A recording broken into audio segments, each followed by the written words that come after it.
dishes. So protecting the officers, feeding them as well. Awesome deal. Yeah, that was. All right. Yeah. It's just about 6 o'clock this morning. Here's what's happening today in LA. We're following a coronavirus nightmare inside an Inland Empire nursing home. The staff does not show up for 2 straight days. What's next for the dozens of patients forced to evacuate? Plus, off limits the Easter weekend shutdown. That is probably going to be really tough for many families to hear, especially the kiddos, where you will not be able to celebrate, and a look at how the kiddos can still have an Easter egg hunt. And the rain will not go away. The First Alert Radar Network tracking even more wet weather. Sean is going to show us we're going to finally get a break from these storms. This is Today in LA at 6. Thanks for joining us on this Thursday morning. Good morning to you. I'm Adrian Arambula. I'm Daniela Guzman. A lot of us waking up to another wet morning, but do not worry. The sunshine is not far away. What is this, Adrian? Like day 4 of rain? Day 4, yeah. Let's check in with meteorologist Shauna Mendiola, who's tracking the tail end of this storm in your First Alert forecast. Shauna, day 4 of 4.5, you're telling us, right?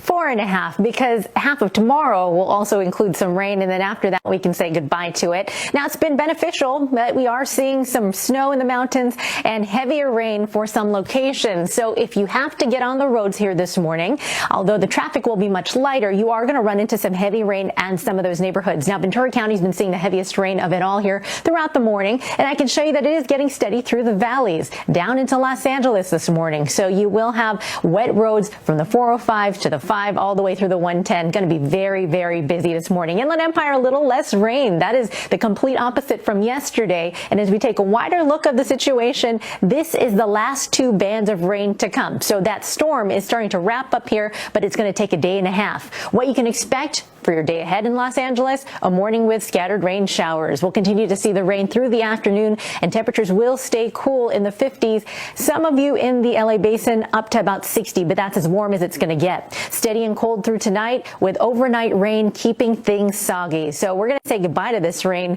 but in full fashion here as we go to bed tonight. Good thing is most of us will be home, and you can say that April showers bring May flowers, and this definitely has been quite a busy week. We'll have another look at your forecast, and I'll get to those little spots where we are seeing heavier rain coming right up. We also have that winter storm warning, so if you don't have to travel to the mountains, just don't do it here today. All right, I'll send it back to you, Adrian, Daniela. Shauna. All right, Shauna, thank you. Thank you, Shauna. We do want to get you started with the very latest headlines surrounding the global coronavirus pandemic. There are now 435,000 people who have the virus here in the United States. And just yesterday was the deadliest day yet for our country, with nearly 2,000 deaths. The latest unemployment numbers are released this morning, and another 6.6 million people filed for unemployment claims. Roughly 1 in 10 workers lost a job in the last 3 weeks. And this just in, an administration official confirms to NBC News that President Trump is planning to unveil a second task force. This one will be focused on the Trump administration's response to the economy.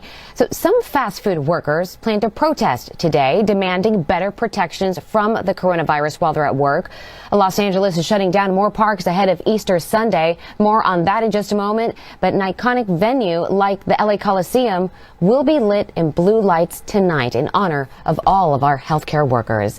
It took almost an entire day to remove and relocate more than 80 patients who were left virtually alone in a nursing home in Riverside. Staff members failed to show up to work after co-workers and patients tested positive for COVID-19. And NBC4's Annette Ariola is live in Riverside with what this could mean for that nursing facility. Annette, good morning.